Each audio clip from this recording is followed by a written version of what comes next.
오늘 성경 말씀은 엘리야의 승천 이야기입니다. 신비스러운 사건인데도 불구하고 그리 낯설지 않은 것은 찬송가 199장 때문에 그렇습니다. 나의 사랑하는 책 비록 헤어졌으나 어머니의 무릎 위에 앉아서. 그리고 이어지는 또 가사에 보시면 주의 선지 엘리야 병거 타고 하늘에 올라가던 일을 내가 기억합니다. 이 찬양 때문에 엘리야의 승천이 낯설지 않은 구약의 사건으로 우리에게 기억되고 있습니다.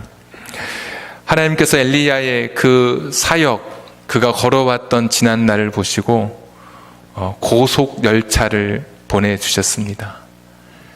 하늘의 불말과 병거를 통해서 고생했던 엘리야의 귀환을 명령해 주셨고, 이제 이 땅에서 해야 할 모든 사역을 바친 엘리야를 하나님께서 영접해 주시는 감격적인 그런 장면이 오늘 본문의 장면입니다. 그런데 눈치꽃이 없는 한 사람이 따라 붙었습니다. 그 사람은 바로 엘리사입니다.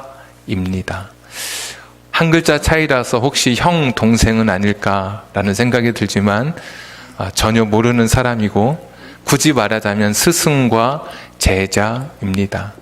엘리라고 하는 뜻은 나의 하나님이라고 하는 뜻이고, 야는 여호와, 그래서 나의 하나님은 여호와시다라는 이름을 가진 엘리야와 엘리사는 나의 하나님은 구원이시다. 이 사가 구원, 예수님의 그 시옷이 들어가는 수도 이 구원, 여호수아의 수, 호세아의 시옷, 이 시옷자가 들어가는 히브리어 단어, 그 단어는 구원을 나타내는 단어이어서 나의 하나님은 구원이시다라고 하는 뜻을 가진 엘리사, 스승과 제자의 관계가 됩니다.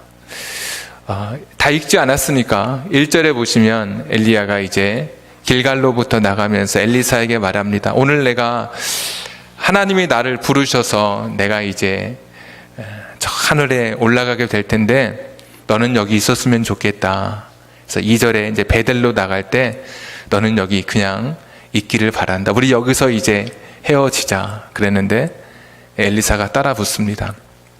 3절에 보시면 그 베델에 있던 제자들이 엘리사에게 말하기를 우리 선생님이 오늘 하늘로 올라가시는데 너는 눈치도 없느냐고 그만 따라가라고 이야기했습니다. 그럼에도 불구하고 엘리사는 계속 따라 붙었습니다. 제가 성경을 미리 읽어보니까 길갈, 베델, 여리고, 요단강까지 이 네 군데의 이 지역을 계속해서 여기서 헤어지자고 해도 아니라고 말하고 그만 따라오라고 해도 따라오지 않는 그런 엘리사의, 그러니까 멈추지 않는 엘리사의 집요한 엘리야와 함께하는 이 동행기가 오늘 성경에 기록되어 있습니다. 엄마들은 전문용어로 이런 걸 가리켜서 껌딱지다 이렇게 부르고 있습니다. 두 분이 웃어주셨습니다.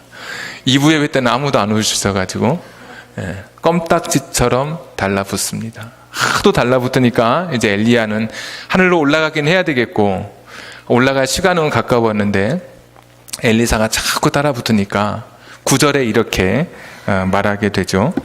건너매 엘리야가 엘리사에게 이르되 나를 네게서 데려감을 당하기 전에, 내가 하늘로 올라가기 전에 내가 네게 어떻게 할지를 구하라. 왜 이렇게 따라오냐? 도대체 네 따라오는 이유가 뭐냐? 그 목적이 있으면 말을 해라. 네가 원하는 게 뭐냐? 딱 이렇게 물었습니다. 그랬더니 엘리사가 주저하지 않고 말하죠. 엘리사가 이르되 9절입니다. 당신의 성령이 하시는 역사가 갑절이나 내게 있게 하소서 하는지라.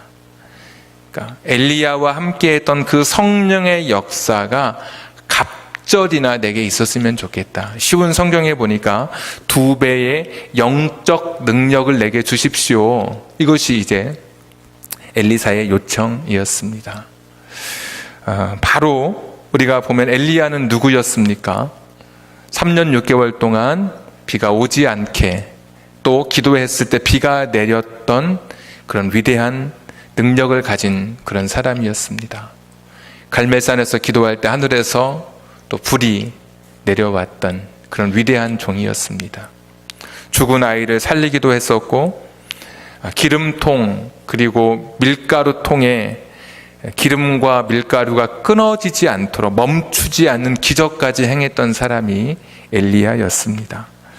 거기에 2배의 영적 능력을 얻게 된다면 엘리사는 어떤 사람이 될까요? 아마 엄청난 능력을 가진 그런 사람이 될 것입니다. 실제로 14절에 보시면 엘리야의 몸에서 떨어진 그의 겉옷을 가지고 물을 치며 이르되 엘리야의 하나님 여호와는 어디 계시나이까 하고 그도 엘리사도 물을 치매 물이 이리저리 갈라지고 엘리사가 건너니라. 네, 정말 엄청난 그런 능력을 행하고 있습니다. 자, 이렇게 내게 갑절의 능력을 좀 주십시오. 이렇게 엘리야에게 부탁했고 실제로 그런 능력을 얻었습니다. 자, 그런데 갑절의 능력을 얻으면 굉장히 사람들에게 명망 있고 선망의 대상이 되고 사람들로부터 존경받고 굉장히 그의 길이 다른 사람과 비교할 수 없는 높은 위치에 서야 할 것 같습니다. 이런 갑절의 능력을 얻었으니까.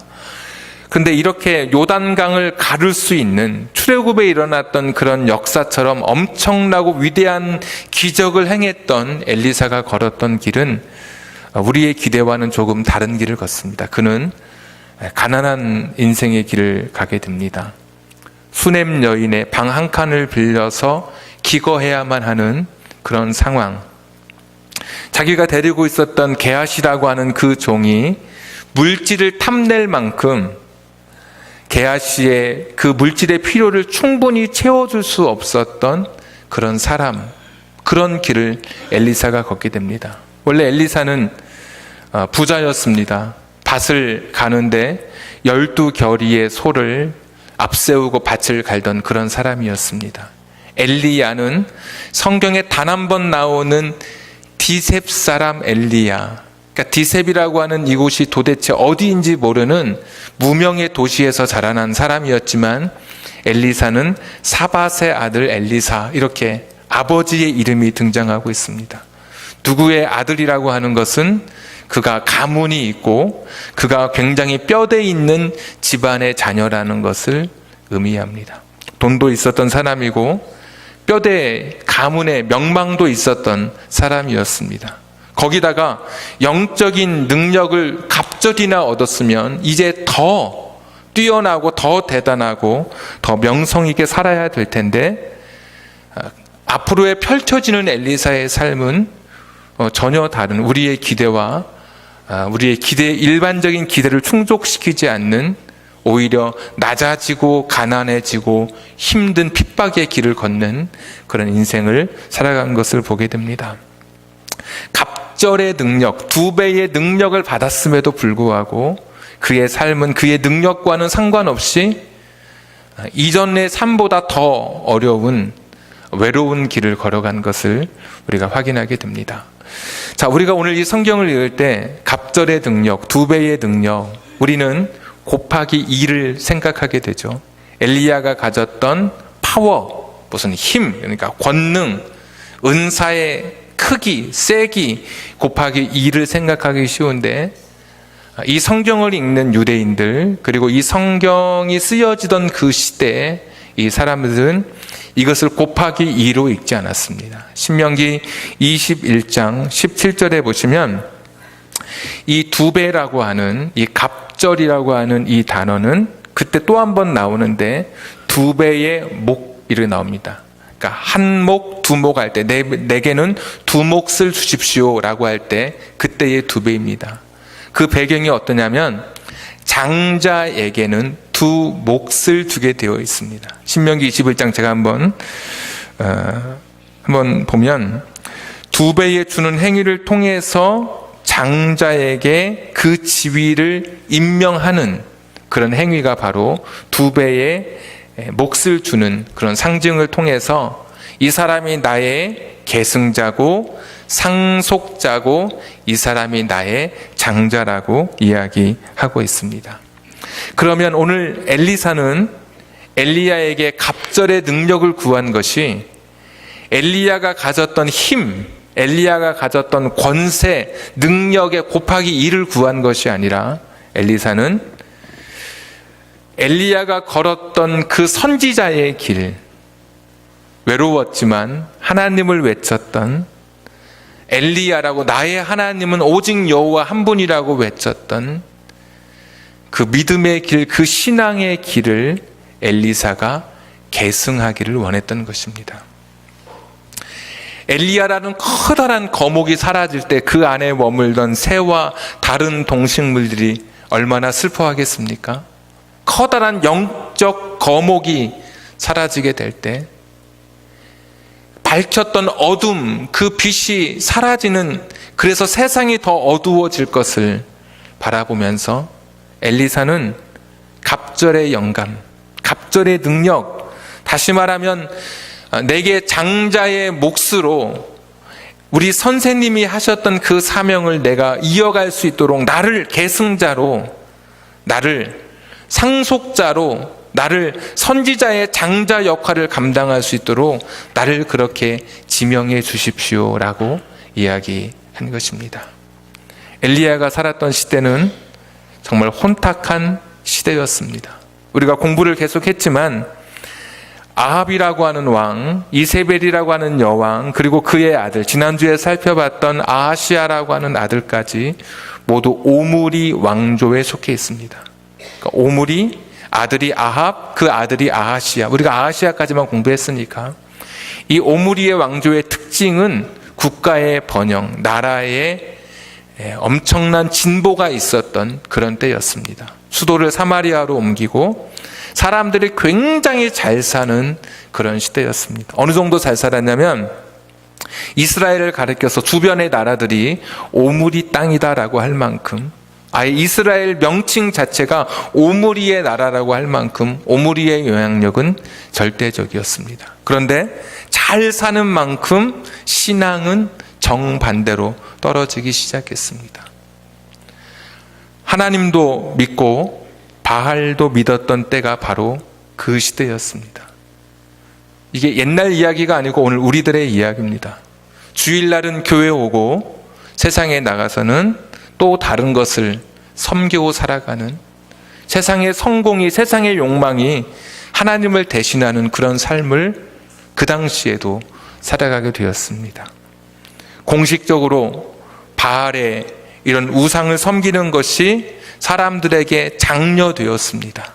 그리고 나봇의 포도원을 빼앗았던 것을 보면, 하나님의 말씀에 기록된 것을 쉽게 어겨가는 것을 보면, 저와 여러분이 오늘도 가지고 온 이 성경은 그 당시에 악세사리에 불과한 그런 때였습니다. 하나님도 믿어라, 그렇지만 바알도 믿어라, 세상도 믿어라. 왜 하나님만 믿냐? 하나님도 믿고 세상도 의지해라. 그것이 엘리야의 시대였습니다. 그때 엘리야가 외쳤던 것이 오직 하나님만이 진짜 하나님이라는 것을 외치게 되었던 것이죠. 그래서 갈멜산에서 450명 또는 850명의 바알과 아세라 선지자들과 싸울 때에도 외쳤던 것이 하나님만이 진정한 하나님이라고 엘리야가 외쳤습니다. 그 어두웠던 그 시대, 아하시아는 영적인 추락, 육적인 추락, 계속된 추락을 거듭하면서 아버지처럼 살아가면서 희망이 없던 그 시대, 엘리야가 이제 자신의 사명을 다 마치고 하늘로 귀환하던 그때 호련히 엘리사가 등장하게 된 것입니다. 내가 이 어두운 시대에 불을 밝히는 한 사람이 되겠습니다. 내가 선생님처럼 이렇게 타락한 시대에 하나님의 정결한 말씀을, 순결한 말씀을 간직한 채 살아가는 내가 한 사람이 되겠습니다.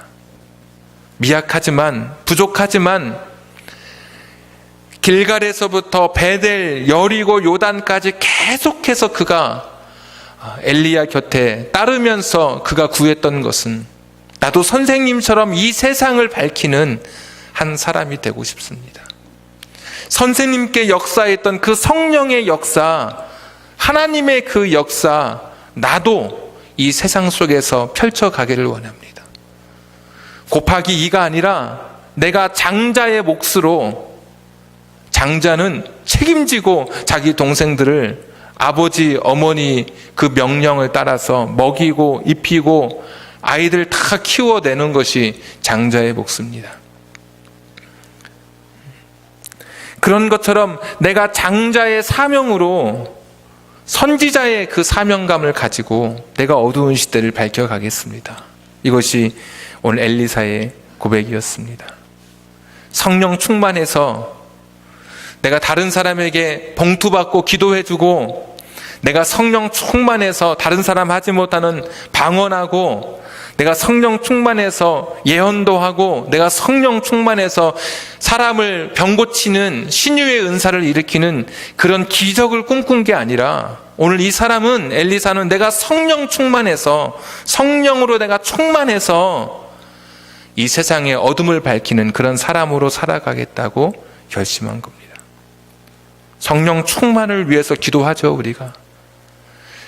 다음 주가 되면 성령 강림절이라고 해서 부활절이 지난 이제 50일이 되는 77에 49에서 일주일이 7번 지나간 바로 그런 때입니다. 성령 충만은 나를 드러내고 다른 사람에게 흰 양복을 입고 선망의 대상이 되는 것이 아니라 어두운 세상을 밝혀내는 사람, 성령 충만한 사람은 자기 자신의 죄를 이기고 자기의 정욕을 이기고 자기의 육체의 소욕을 이겨내는 그런 사람. 다 세상 사람들이 신앙과 이 세상이 하나가 되어서 여호와 신앙과 바알 신앙이 짬뽕이 됐던 그 시대처럼 혼탁해진 그 세상 속에서 하나님의 말씀을 지켜내는 사람, 이 사람이 성령 충만한 사람이죠. 엘리사가 바로 그 길을 걸은 것입니다. 어떤 한 학자는 이 시대를 가리켜서 Christ and Mammon 이렇게 이야기하더라고요. 그리스도와 만몬을 같이 붙드는 시대라고. 만몬은 돈을 가리킵니다. 돈이 그리스도와 같은 가치를 가진 그런 절대적인 존재가 되어버린 시대라고 이야기합니다. 돈이면 다라고 이야기하는 것이 어느새 우리들의 신앙생활 속에서도 이게 묻어나 있는 겁니다. 하나님만이 전부여야죠. 예수님만이 모든 것이어야 되는데 예수님과 함께 여전히 돈의 힘을 의지하고 돈을 붙들고 돈이 내 삶의 목표가 되어져 버린 이 세상을 많은 사람들이 지적하고 있습니다. 또 하나는 그리스도와 비너스, 이 성이라고 하는 것이 이건 역시도 신적 권력을 갖게 되었습니다. 쾌락, 매스컴을 통해서 계속 부추기는 것. 그리스도도 붙들지만 하나님도 믿지만 여전히 이 세상의 쾌락과 육신의 욕망을 위해서 살아가는, 헬라와 로마에서 비너시 여신을 숭배했던 것처럼 여전히 성을 숭배하는 이 세상을 그대로 오늘 이게 우리의 현실인 것이죠. 또 하나 있습니다. 그리스도와 영어로 보면 찬스라고 되어 있는데 성공의 기회. 내가 교회 다니는 목적이 그리스도가 아니에요. 그리스도와 함께 내가 성공의 기회를 찾기 위한 한 방편이 되어버렸습니다. 그러니까 신앙생활이 내 꿈을 이루는 목적이 돼버린 거죠. 이게 수단이 돼버리는 거죠. 보상을 얻기 위해 신앙생활을 한다든지, 내가 원하는 것을 이루기 위해서 기도라고 하는 도구를 사용한다든지, 하나님과의 인격적인 만남은 없이 내가 원하는 것을 이루어내야 되고 만들어내야 되는, 내가 원하는 것이 자판기에서 나오지 않으면 그것을 두들기는 사람처럼 내가 원하는 쇼핑 카트에 목록을, 기도 제목을 적어놓고 이루어지지 않으면 원망하고 불평하면서 이루어지면 그것이 하나님의 나를 사랑하는 것인 양 생각하는 이 잘못된 신앙생활, 이것이 오늘 우리들의 삶인 것이죠. 오늘 이런 세상 속에서 저와 여러분이 살아가고 있습니다. 그러면서도 하나님 내게 성령의 능력을 주시옵소서, 하나님 내게 은혜를 더 주시옵소서, 이 세상이 알 수 없는 은사를 내게 주시옵소서, 다른 사람에게 주신 것 내게 더 주시옵소서, 무엇 하시려고 여러분 구하십니까? 엘리사는 내게 주신 갑절의 영감, 갑절의 능력, 2배의 능력, 문자적으로는 2배의 능력. 그렇지만 그는 이 성령의 능력을 하나님의 사람으로 이 세상을 밝히는데 그는 자신의 삶을 투신한 그런 사람입니다. 엘리사처럼 살아갔던 한 사람이 또 있습니다. 바로 예수 그리스도이십니다. 이름도 같아요, 뜻이. 아까 말씀드렸죠. 엘리사, 예수 할 때 수. 자기 백성을 저해서 구원할 자. 구원할 그 이름, 예수님.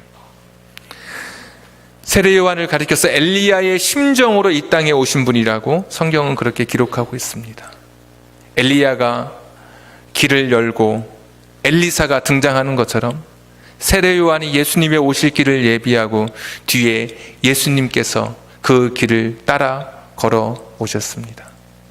이상하게도 엘리사와 예수님이 너무 닮아 있습니다. 이름도 닮아 있죠. 엘리야가 먼저 그 길을 걸어간 것처럼 세례 요한이 그 길을 먼저 열은 것도 그렇죠.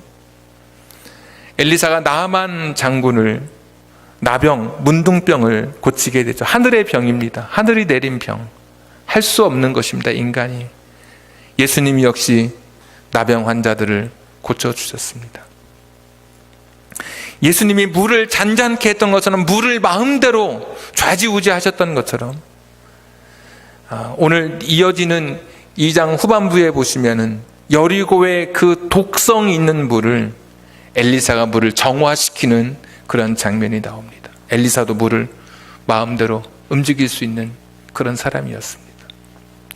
예수님이 부활하셨던 것처럼 엘리야가 죽었을 때 뼈가 되었는데 뼈로 되어 있는 그때 사람들이 죽은 시체를 던졌는데 그 엘리사의 뼈에 닿자 죽은 시체가 살아나는 일도 있었습니다.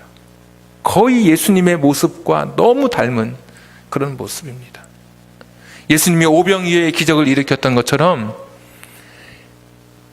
4장에 가보시면은 보리떡 20개로 100명을 먹고도 남게 하는 그 기적을 엘리사가 일으켰습니다.